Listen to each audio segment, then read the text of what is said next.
The banking Guru channel में आपका स्वागत है। आज हम अपनी इस वीडियो में आईडीएफसी फर्स्ट बैंक के सितंबर क्वार्टर के रिजल्ट्स एनालाइज करते हैं।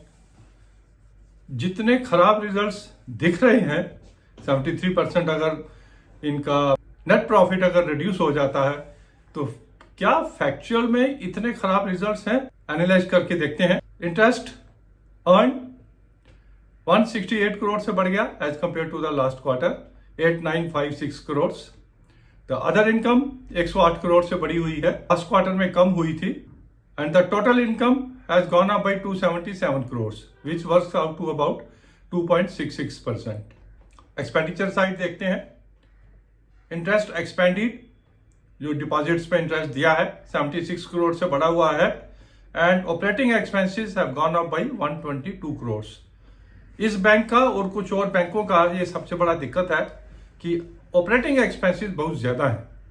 जहां इंटरेस्ट एक्सपेंडेड जो है 4169 करोड़ है, वहां पर ऑपरेटिंग एक्सपेंसेस 4553 करोड़ है। मतलब इंटरेस्ट एक्सपेंडेड से ज्यादा इनके ऑपरेटिंग एक्सपेंसेस हैं।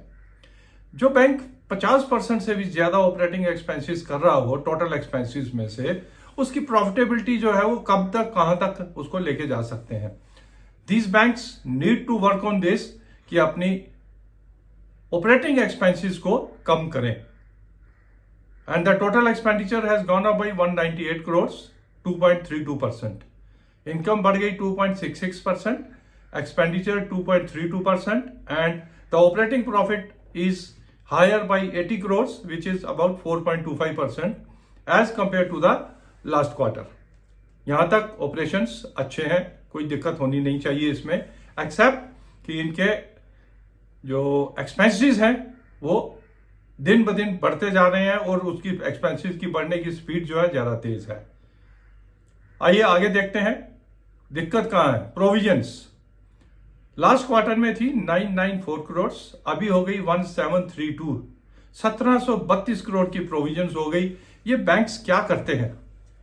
आई फेल टू अंडरस्टैंड कि क्या इनका कोई फ्यूचर प्लान या कुछ वो नहीं होता, या 3 महीने में पोजीशंस इतनी वर्स्ट हो जाती हैं कि उनको डबल से भी ज्यादा प्रोविजन करनी पड़ती है।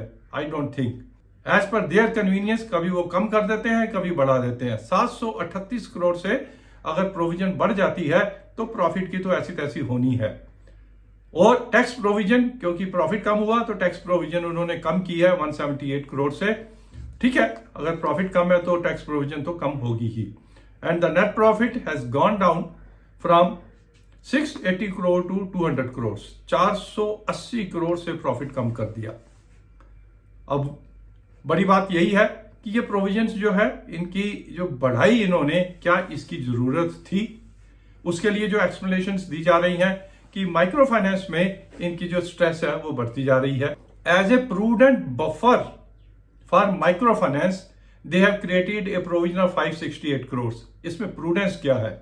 I don't understand. जब तुम्हारे माइक्रो फाइनेंस में स्ट्रेस बढ़ती जा रही है तो प्रोविजन तो करनी पड़ेगी ना। One more thing, what they are saying कि सीजीटी एफएमयू में इनका 50% जो है माइक्रो फाइनेंस जो है पोर्टफोलियो कवर्ड है। अरे भाई, जब पता है तुम्हें कि तुम्हारे माइक्रो फाइनेंस में स्ट्रेस ज्यादा होती है तो इसको कवर क्यों नहीं किया गया सीजीटी एफएमयू में? There can be 2-3 possibilities. One is कि इनकी क्वालिटी ऑफ एडवांसेस इतनी खराब है कि सीजीटी एफएमयू की कैटेगरीज में ही नहीं आती। उसमें ये कंडीशन ये हो सकती है कि भाई जो अकाउंट्स ऑलरेडी एनपीए किसी भी फाइनेंशियल इंस्टीट्यूशन के साथ हो गए हैं उनको लोन नहीं देना, और they might be giving loan to those types of people, तो सीजीटी एफएमयू वो कवर नहीं करेगा। अब सेकंड कैन बी कि डेलिबरेटली सीजीटी एफएमयू का जो फीस है उसे बचाने के लिए आपने उसको कवर ही नहीं करवाया। व्हाट दे आर सेइंग कि जनवरी 24 ऑनवर्ड हमने कवर करना शुरू किया है, उससे पहले कवर ही नहीं करते थे। आई don't no what this type of policies. Whatever it is, microfinance is one big problem and that problem has not been solved, क्योंकि एक तो स्ट्रेस है और दूसरा उसकी कवरेज अवेलेबल नहीं है। 50% की अवेलेबल है, 50 की नहीं है। That means going ahead also इस पोर्टफोलियो में हमें स्ट्रेस दिख सकती है। एक और कारण जो प्रोविजन इंक्रीज करने का है वो है इनका जो मुंबई रोड्स का जो टोल रोड अकाउंट है वो उन्होंने एनपीए कर दिया और उसकी वजह से 253 करोड़ की इनको प्रोविजन करनी पड़ी। वो पॉलिसी चेंज की वजह से हुआ है। वी होप इसमें इनका कोई बहुत बड़ा हाथ नहीं है। अगर गवर्नमेंट ही कुछ पॉलिसी चेंज कर देती है तो बेचारे बैंक क्या करें। But whether there is some relief और not, I don't know. If relief is not there तो भाई ये एक और दिक्कत की बात है। इंफ्रास्ट्रक्चर प्रोजेक्ट्स को फाइनेंस करते हो और ओवरनाइट गवर्नमेंट पॉलिसी चेंज कर देती है तो इंफ्रास्ट्रक्चर प्रोजेक्ट जो है नॉन वाइबल हो जाते हैं। ये तो बैंकों को भी सोचना है और गवर्नमेंट को भी सोचना है कि भाई ऐसे कैसे चलेगा। छोटे छोटे बैंक हैं, इतना बड़ा बड़ा पोर्टफोलियो जो इंफ्रास्ट्रक्चर में ले रखा है, ऐसे पॉलिसी चेंज करोगे या तो कंपनसेट करो बैंकों को if you are changing the policy. Whatever it is, there is a stress और वो स्ट्रेस जो है प्रोविजंस में रिफ्लेक्ट हो रही है और वो शेयर में भी रिफ्लेक्ट करेगी। कासा इनकी बेटर है, 46 से बढ़ के 48.9 आ गई है। I hope CASA means low cost no cost deposits.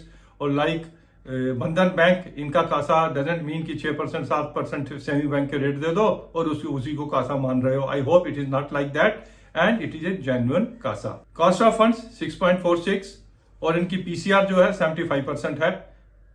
ऐसे पोर्टफोलियो में तो 100% पीसीआर चाहिए, ये इनको करनी पड़ेगी over a period of time. Share 70 की रेंज में चल रहा है, 100 से वापस नीचे उतर के 70 की रेंज में आ गया है। इन रिजल्ट्स के साथ एक बारी तो धमाका होगा और वो धमाका जो है वो इसको नीचे तक लेके जा सकता है। कम से कम 10% नीचे हम आप मान के चलिए इसको 60 की रेंज में ये लेके आएगा इसको। बट क्या 60 पे भी आईडीएफसी फर्स्ट बैंक लेने वाला है, that depends on the question. Micro finance के पोर्टफोलियो में स्ट्रेस कितने क्वार्टर्स में खत्म होगी? क्या अगले 2 क्वार्टर में इनकी खत्म हो जाएगी? और जो इनका इंफ्रास्ट्रक्चर में प्रॉब्लम है वो आगे ठीक होगी या नहीं होगी? इन 2 क्वेश्चन का answer if you know then you can invest at the rate of 60 की रेंज में भी कर सकते हैं। इफ नॉट देन अभी भी आईडीएफसी फर्स्ट बैंक को अभी होल्ड करके चलें, अभी इसमें फर्दर इन्वेस्टमेंट ना करें। हमारा कॉन्फिडेंस जो है इनकी मैनेजमेंट में तो पूरा है, लेकिन जो पुरानी पॉलिसीज हैं और जो मर्जर के बाद इनकी कॉस्ट जो इंक्रीज हुई है, जो पुराने इन्होंने बॉन्ड्स ले रखे हैं और हायर रेट्स के ऊपर ले रखे हैं, उसे क्लीन करने में अभी थोड़ा और टाइम लग सकता है। तो further investment definitely not advisable. If you are holding you can hold it for at least 1 year, क्योंकि 6 महीने में मुझे नहीं दिखता कि इनका माइक्रो फाइनेंस का पोर्टफोलियो कुछ इंप्रूव होगा। नेक्स्ट ईयर हालात ठीक होंगे, इकोनॉमी ठीक होगी तो कुछ हो सकता है एंड बाय दैट टाइम इनका माइक्रो फाइनेंस का पोर्टफोलियो भी कम हो जाएगा और उसका इंपैक्ट इनके रिजल्ट्स पे कम आएगा।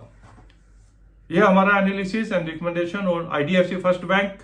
मजा तो नहीं आया बट क्या करें, किसी जमाने में IDFC first bank was thinking कि मैं एचडीएफसी बैंक के साथ कंपीट करूंगा, बट ये तो कहां, अपना बेस भी देखना जो है इसके लिए मुश्किल हो गया है कि किस बेस पे जाके ये रुकेगा। Okay, thank you very much for watching analysis of IDFC first bank September quarter.